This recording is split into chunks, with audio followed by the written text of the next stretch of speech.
Hello, it's Mike back once again with tip number 71 from our top 100 tips, tools, and life lessons from the Insight One Awakening Heart Seminar.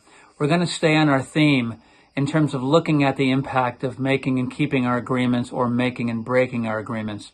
And one of the core questions that we ask people in the Insight One when they're looking at an agreement that they did not keep or break is, what did you make more important than your word? What did you make more important than your word? And what we'll often do is we'll make up stories initially. So we'll say, the reason I was late was because of the traffic.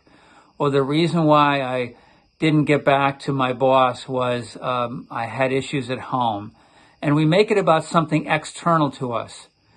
And when we explore this question more fully in the seminar, we begin to notice that there's really an internal thing that's going on.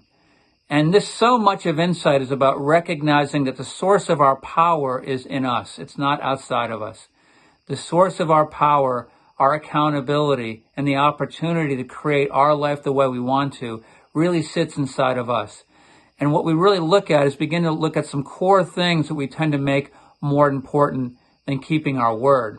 And oftentimes those things show up not at the point we actually break our word, but at some point previous to that. At some point we made some choice, conscious or unconscious, that actually directed us in a direction where we ended up not following through and keeping our word, and then having the consequence that we talked about in the previous tips.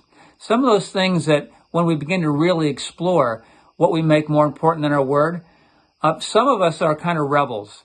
And we make an agreement, and then some part of us wants to rebel and say, I don't have to keep my word.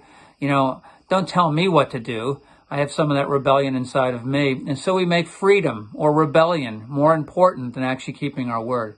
Some of us like comfort.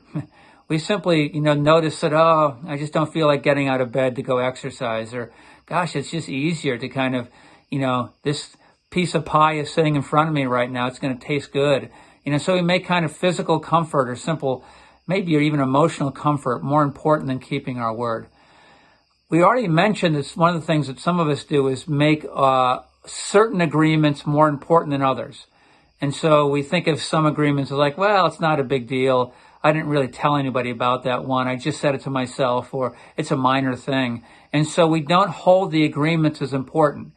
And as I said earlier, they can be like little pebbles, like agreements can be like these little tiny pebbles. And yet, when we don't keep them, they become like an irritant in our system. They become like a stone at the bottom of our foot when we're walking. But when we keep them, we give a pebble away, it's like we get a diamond back. And so how can we really recognize the importance of all the agreements that we make? The other way that we tend to kind of break our word is by really not noticing or losing awareness. Like some of us can simply go unconscious. How many times have you made an agreement and just gone unconscious and forgot you ever made it? And so all of these things kind of focus back to something we're doing internally that actually sits at the source of us not keeping our word or keeping our agreements. And the importance of recognizing we have a choice inside of us when we explore and notice what gets in the way, and when we really notice the power and the impact of actually making and keeping our agreements. Once again, thank you for listening. Check out what's happening at Insight Boston at insightboston.org, what's happening globally at insightseminars.org, and certainly check out what's happening in your local Insight community. Have a great day.